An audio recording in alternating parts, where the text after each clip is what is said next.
बहुत ज़्यादा गले में परेशानी हो रही है, आप का गला दुख रहा है, आपको किसी के साथ प्रोग्राम करना है, आधा घंटा पहले सिर्फ सेंधा नमक लेना है। आप चाहे कितने बड़े सिंगर की बात करो, गला खराब है, उसका प्रोग्राम कैंसिल होने वाला है सवेरे, मतलब सिंपल चीज, कोई दवाई की जरूरत नहीं है।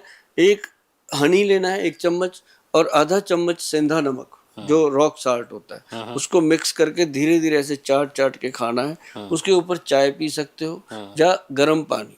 अगर चाय पीनी है तो उसको दूध निकाल दो, चीनी निकाल दो, प्लेन चाय की पत्ती को बॉईल करके पी लो। तो आप देखेंगे कि तुरंत यार आधे घंटे में बात करने के लायक हो गए। तो ऐसी बात नहीं, आयुर्वेद देर से काम वहां करता है जिसका घुटना टूटने को है, डॉक्टर कह रहा है ऑपरेशन होगा, तो वहां थोड़ी आयुर्वेद 10 मिनट में काम करेगा। तो 10 मिनट में तो फिर वहां कुछ भी नहीं काम कर रहा। राइट। तो आयुर्वेद को फिर समय चाहिए। 3 महीने में मैंने देखा जी, हमारे वैद्य हैं, उन्होंने एक काला गूंद का इजाद किया, कैप्सूल इजाद किया, उसके साथ पंचम हल्दी इजाद करी। मैं फार्मूलेशन बताऊंगा, लोग घर पे बना सकते हैं। तो वो लोगों को दिया कि पंचम हल्दी का आधा चम्मच पानी में, सॉरी दूध में डालो, रात को 1 कप गर्म दूध में घोल करके 1 कैप्सूल काले गूंद का मुंह में रखो, वो दूध पी लो धीरे धीरे। और काले गूंद से बना हुआ तेल और क्रीम, तेल दिन में लगा लो, रात को क्रीम लगाओ हल्की सी। कार्तिकेय जी, वो पेशेंट सुबह जब बेड से नीचे उतरता है, उसको उसी समय पता चल जाता है कि यार थैंक यू गोयल साहब, कमाल हो गया आज तो, जो कल मैं दीवार पकड़ के चल रहा था बाथरूम की तरफ, ये तो मतलब बहुत सही हो गया, एकदम सही हो रहा है। तो वो जब हम उसको कहते हैं कि 3 महीने खा लो, 3 महीने के बाद उसी डॉक्टर साहब को मिलो जाके जिन्होंने ऑपरेशन को बोला था, वो खुद कहता है क्या खाया। पूछेगा। कितने MBBS डॉक्टर मेरे पास आते हैं अपनी मदर के घुटनों का काला गूंद लेने के लिए। और क्यों? उनको मरीज बताते हैं ना, वो प्रत्यक्ष देख रहे हैं ये तो बहुत अच्छी चीज है, अब प्रत्यक्ष को प्राण की क्या जरूरत। तो वो जब देख लेते हैं, वो कहते हैं यार बाकी चीजें गई इधर उधर, जब माँ चिल्ला रही है, माँ के लिए तो यही चीज अच्छी है। तो वो फिर मतलब मेरे को कॉन्फिडेंस आता है कि आयुर्वेद में बहुत वजन है। मैं आपसे जानना चाह रहा हूँ कि भी हम घुटनों के दर्द की बात कर रहे थे, बहुत लोगों को आपने उत्तर दे दिया कि घुटनों के दर्द में क्या करना है, वो फॉर्मूला आपने बता दिया। अब ये बताइए कि कैंसर जैसी जो बीमारियां हैं, क्या इनका भी इलाज संभव है? हाँ, ये जरूरी बात है कि बहुत सारे लोग कैंसर के पेशेंट को मतलब असामी मान लेते हैं, डिमोटिवेट कर देते हैं, असामी। कि ये पैसे कमाने की मशीन बन गया, इससे पैसा ले लो। ये गलत है। मतलब चलो अब एलोपैथी में चले जाओ, वहां तो वो बिल्कुल सही उसको राय देते हैं जो उनके पास है। अब मान लो आपके पास जो चीज आप वही बताओगे, राइट है ना। तो उनके पास है कीमो है, रेडियोथेरेपी है, वो उनको बता देते हैं पूरी ईमानदारी से कि ऐसे ऐसे होगा, ये होगा, यू डिसाइडेड, राइट। ठीक है, कर करा के वो उसके बाद उसको ये भी बता देते हैं कि अब 40-50 दिन की जिंदगी है, इसकी सेवा कर लो। वो अपनी जगह बिल्कुल सही है, ठीक है, क्योंकि उनके पास जो था उन्होंने बता दिया। ठीक है। अब पेशेंट कहता है कि मैं क्या करूं, मैंने तो लाखों रुपया बर्बाद भी कर दिया, कीमो भी कराई, ये भी कराई, फिर मेरे को तो 45 दिन मिले। फिर वो हमारे जैसे वैद्यों के पास आ जाते हैं। जो चंडीगढ़ पंजाब का एरिया है, हरियाणा हिमाचल का जो एरिया है, वो पूरे का पूरा अपने इंस्टीट्यूट पे फेथ करता है, सुभाष गोयल के ऊपर फेथ करता है। उसका फेथ हमने कभी तोड़ने भी नहीं दिया। उसमें ना कार्तिकेय जी क्या है कि आयुर्वेदिक सिस्टम जो है, यदि किसी को भी कीमो लग रही है, किसी को रेडियोथेरेपी है, किसी की कोई और दवाइयां चल रही है, मैं कहता हूँ लाखों दवाइयां चलती हो, लाखों इलाज आप करा रहे हो, आप करोड़ोंपति अरबोंपति हो, आप जिंदगी नहीं खरीद सकते किसी की। उसके लिए मैं आपको बता दूं, बीच में एक वैद्य को घुसेड़ लेना जरूरी है। आयुर्वेद को उसके अंदर एंटर कर लो, जो आपका चल रहा है ट्रीटमेंट चलने दो, ठीक है। उसके अंदर आयुर्वेद में क्या है, एक सबसे बड़ी महत्वपूर्ण चीज है जी, CA7 विन कैप्सूल है, CA7 विन पाउडर है। उसके अंदर ग्रंथ का योग है जी, ये कोई हमारी अपनी प्रॉपर्टी नहीं है कि हम कहेंगे कि हमारे से ही मिलेगा। ये ग्रंथ का योग है।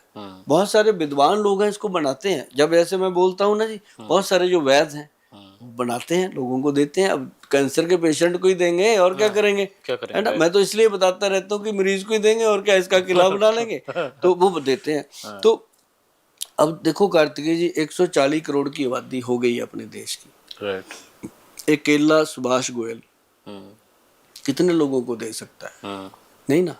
मान लो एक 140 करोड़ में 1 करोड़ आदमी ने भी मुझे डिमांड कर दी, कहाँ से आएगी? तो मैं तो भाग जाऊंगा इंडिया छोड़ के, कहाँ से दूंगा? सही है। क्यों? 1 करोड़ शीशी का मतलब है कि कितने ट्रक, है ना? सही है। मतलब इसलिए मैं नुस्खे बताता रहता हूँ कि आप घर में बनाओ, किसी वैद्य जी की सलाह लेके बात करो कि गोयल साहब ने जो बताया था वैद्य जी बताओ, वो वैद्य जी आपकी हेल्प करेंगे। राइट। चाहे वो मेरी रिस्पेक्ट करते हुए करें, चाहे वो मेरे से खुंदक खाते हुए करें, लेकिन वो करेंगे, क्योंकि उनके पास आप पहुंच गए, मैंने आपको एक वैद्य तक पहुंचा दिया। राइट। ठीक है ना जी? तो उसमें क्या है जी, एक तो व्हीट ग्रास पाउडर, एक मोरिंगा का पाउडर। जब भी कैंसर रोग के बारे में पता चलता है, ये 2 चीजें विधिवत देनी शुरू कर दो। इसके ऊपर कोई भी ऐसी औषध नहीं है जो कैंसर रोग से लड़ने की शक्ति रखती हो। ये आपको उतनी ही एनर्जी देती रहेगी। साथ में ये नॉर्मल चीज है, घर घर में पाई जाती है, किसी भी पंसारी से मिल जाएगा मोरिंगा का पाउडर, जो सहजना की फलियां होती हैं उसका, और व्हीट ग्रास, कणक के जवारे, गेहूं का जवारा, तो मिल जाता है। और एक जो मैं आपको अभी बता रहा था, CA7 बिन, वो उसके अंदर है जी कैंसर गज केसरी रस। देखो कितनी बड़ी बात मैं खुलासा कर रहा हूँ, ये हजारों साल पुराने ग्रंथ में लिखा हुआ है नुस्खा। अब पहले भी इसका मतलब कैंसर तो होता ही होगा, तभी लिखा है उन्होंने। बिल्कुल सही। तो वो नुस्खा इतना कामयाब है जी, उसके अंदर हीरे की भस्म डली हुई है, सोने की भस्म डली हुई है, और उसके अंदर चांदी की भस्म डली हुई है। जितने मेरे वैद्य भाई बंधु हैं वो इस बात को जरूर मेरी को समझेंगे कि जहाँ हीरे की भस्म, जहाँ वज्र भस्म डल गई, वो चीज कैंसर के रोगी के लिए फायदेमंद है। तो आपको मैं एक बात जरूर कहूंगा कि यदि किसी को कैंसर का प्रॉब्लम है तो वो जाकर के किसी अच्छे सुलझे हुए वैद्य की सलाह लें। उनको पहले ही बोल दें कि वैद्य जी हम आपसे दवाई लेने नहीं आए, आपकी सलाह लेने आए हैं, अपनी फीस ले लो, हमें बताओ। फिर वो वैद्य अच्छे से बताएगा, फिर आते हुए चाहे आपको अच्छा लगे कि ये वैद्य अच्छा बता रहे हैं, दवाई लेके आओ। मतलब पहले उसके दिमाग में ये पिक्चर हटा दो ताकि उसके अंदर लालच पैदा ना हो। तो नहीं तो कैंसर के मरीज को देख के पहले ही डॉक्टर के दिमाग में ये आ जाता है इससे जो मर्जी ले लो, वो दे जाएगा। हाँ, वो सहमा हुआ है। जबकि कैंसर के मरीज को तो डॉक्टर बता देता है कि तेरी 40 दिन की जिंदगी रहेगी। अभी ना जैसे कैंसर का पेशेंट कोई हमारे क्लिनिक में आता है, मेरा स्वभाव है हंसते रहना, क्योंकि मैं रोऊंगा तब भी, उसने तो मरना है, मैं हंसूंगा तब भी, है ना। लेकिन मैं उसको हंसते हंसते ये कहता होता हूँ उनके परिवार वालों को भी कि आपको इतना तो पता है कि इसकी जिंदगी 40 दिन बची हुई है, हमें और आप इसको तो ये पता ही नहीं है बैटरी में कि 40 मिनट है कि सेकंड है। सही बात है ना। आप तो इस खुशी में, इसको इतना समय तो मिल गया कि अपना हिसाब किताब बता दे सबको, है ना।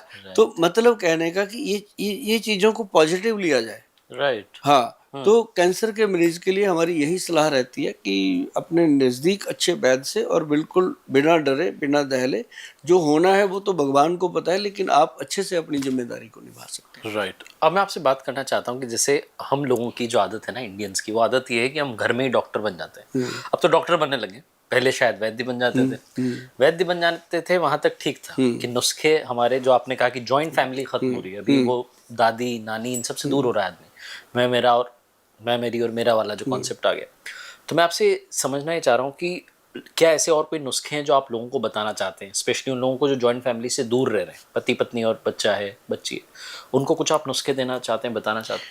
हाँ, इसमें सबसे पहली बात मैं आपको सबको ये कहता हूँ कि 4-5 चीजें हैं आयुर्वेद की, या औषधियां कह लो, या इनको खनिज पदार्थ कह लो, खाद्य पदार्थ कह लो, ये अपनी रसोई घर में लेके आओ, रखो, और जिस जगह पे रखो उस जगह पे एक स्टिकर बना के लगाओ, सुभाष गोयल जी की रसोई।